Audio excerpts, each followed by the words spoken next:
Alright, so we're getting ready to do 10 of these, and I'm actually going to press a bunch of direct-to-film, crispy prints direct-to-film to canvases. Now these just happen to be the 8x10 water canvases or watercolor canvas panels, very flat, and I'm getting ready to do a baby shower. So you guys come along with me. I'm going to show you exactly how I get this done, how I also press some of my crispy DTF prints to canvas. And if you have any questions, go ahead and drop a comment. If this is your first time here, please like, comment, and subscribe. And if you're watching from a mobile device, please hype me up. But if you guys are ready, let's grip.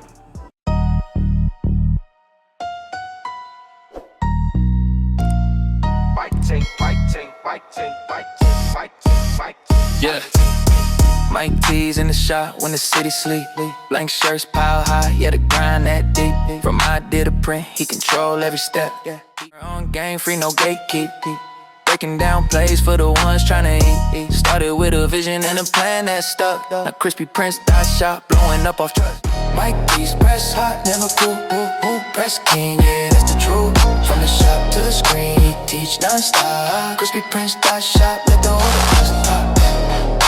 Let the orders pop. Let the orders pop.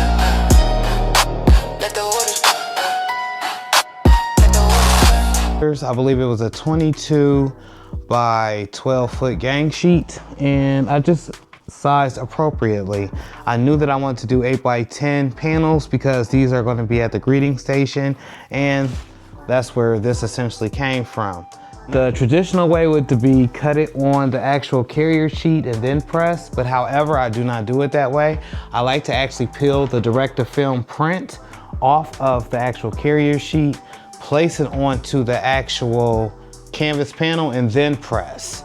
And I'm pressing using the Cricut handheld press. You could do this with any type of press, just the Cricut handheld press is what I find to be easy. As you can see behind me, all of these wall arts that's actually up on this actual wall have been created with a similar process. So with this actual direct-to-film print, I'm going to show you exactly how I do it. I'm just going to simply reach for a corner right here and peel. You don't want to do this too rough, as you do not want to tear the transfer. Once you have some liftage like that, you're pretty much in there. How can you tell if a direct-to-film transfer is cured properly and right? You'll be able to peel it directly off the carrier sheet without any issue, without it ripping, without it tearing, without any change in the actual print. And it's very simple. Take your time with it. You don't have to pull and be all rough. There is some give to the actual DTF print. And I do have my microphone on, so I'm sorry about the excessive sounds with the crinkling of the actual DTF. And you just lift it up off of there. Simply like that. What you have here is the actual print. Print side and direct-to-film side, or the glue side, I should say. You do not want to handle this too much. You do not want to place this directly under any heat. It will start to melt into whatever is sitting on top of. By then it'll be too late, and it will definitely be. The best way is to find a corner, tease it a little bit, lift it up. Once you lift it up like so, just simply peel back. Like so. And now your direct-to-film print is completely peeled off of the carrier sheet. We're going to take this, and now we're going to adhere it to one of these 8x10 watercolor panels. I got these from Hobby Lobby, but I'm pretty sure you can get them from Walmart or any type of lobby or craft store. Rule of thumb is 320 degrees for about 15 seconds. Given that you are using the carrier sheet, I'm gonna press it for about 5 seconds. I just needed to adhere to this actual panel. So you simply just lining it up. I'm just gonna lay it on here and try my best to get it to go from corner to corner. Pre-measured, pre-sized, so there's no room for real error. There may be a little bit of hangage, but that's fine. I'll show you guys how to clean it up. Once you have it set on the actual water panel the way that you want it, you take your leftover carrier sheet and just keep reusing it. I'll simply just lay it on there. Whenever you go to set the Cricut press onto this, you do not want to drag it along. You do not want to slide it. You want to set it, pick it up, and set it down. Pick it up and set it down. Do not drag across. You will cause the actual image to get like a stressed or drawn out image. It'll actually, you'll see it on the actual panel. Why would somebody get direct to film prints and then press like this? Well, for one, this is a profit right here that you could definitely make. I'm gonna go down with that first one, not dragging it whatsoever. I'm not even hitting the heat button because I know I'm only gonna press it for about 5 seconds. I just needed to adhere to that panel. Lift up. You can clearly see that it has adhered. You can use your fingers to actually smooth out some of the indentations if you would like, so it just looks a little bit more professional. But why would a person actually do this? To make their own customizable wall art. You know, whenever you go to the store like Ross's or actually Walmart or Burlington Coat Factory and you see that awesome one-of-a-kind art and you're like, dag, I can create something slick like that. Well, this is actually a way to do it. Not only does it work for this, you can do the same method on basketballs, you can do it on baseballs, you can do it on volleyballs, all sorts of different objects. Let your mind and your imagination lead you to it. All right, so we pressed it in a couple of spots. As you guys seen, I did not drag it. Getting ready to remove this carrier sheet, which it does stick at some times.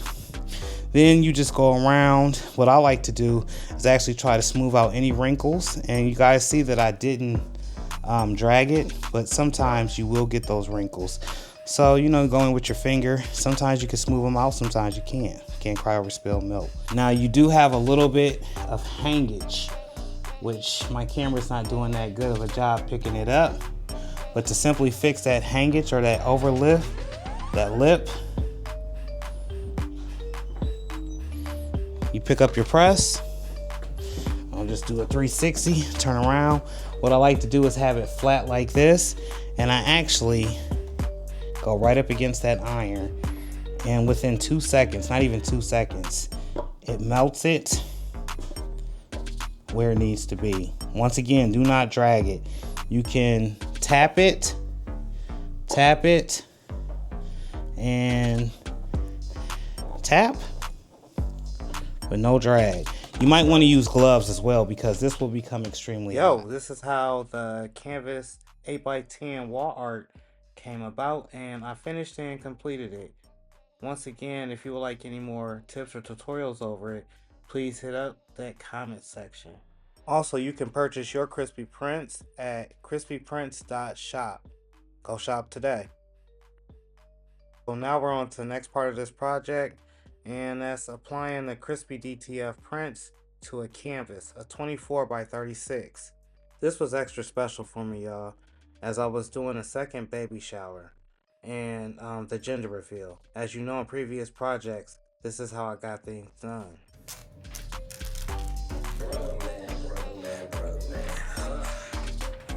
We already like that. I'm trying to get out early today, man, but traffic is not letting me, as y'all say from the quick early clip, man, but you... Who would ever knew DTF could be so versatile? From not only being able to be used on fabrics, but also to be used on canvases, basketballs, baseballs, bats, whatever your imagination leads you to. You really don't want to drag the heat press like that, but sometimes you got to manipulate the actual substrate or whatever hard fabric or soft fabric you so choose to use. I spent a little bit of time actually studying how to press these DTF canvases.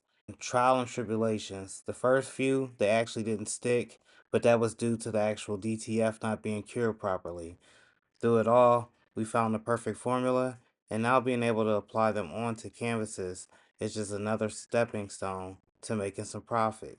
Your inner child, your imagination, that's what you gotta lead with when coming up with canvases like this. Or you can just go on and be a carbon copy like everybody else and try to follow a trend. Me, I like to stand out, so I do what first comes to mind when making these canvases.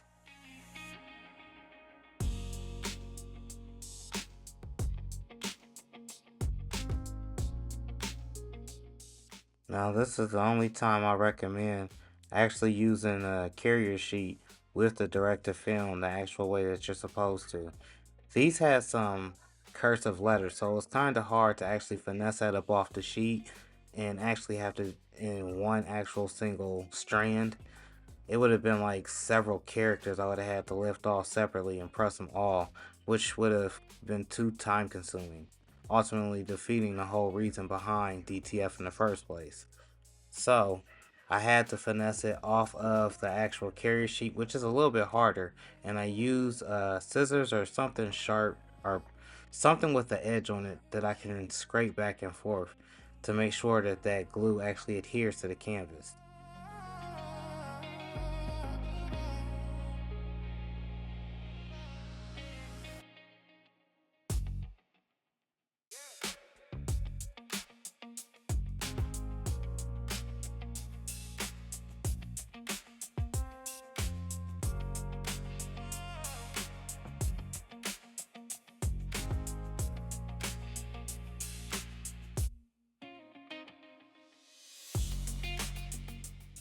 After fixing the characters, I will actually tack it down one final press for about, I think, 10 seconds. I did initially with these, and that was just to make sure that that got a strong adhesion to that canvas.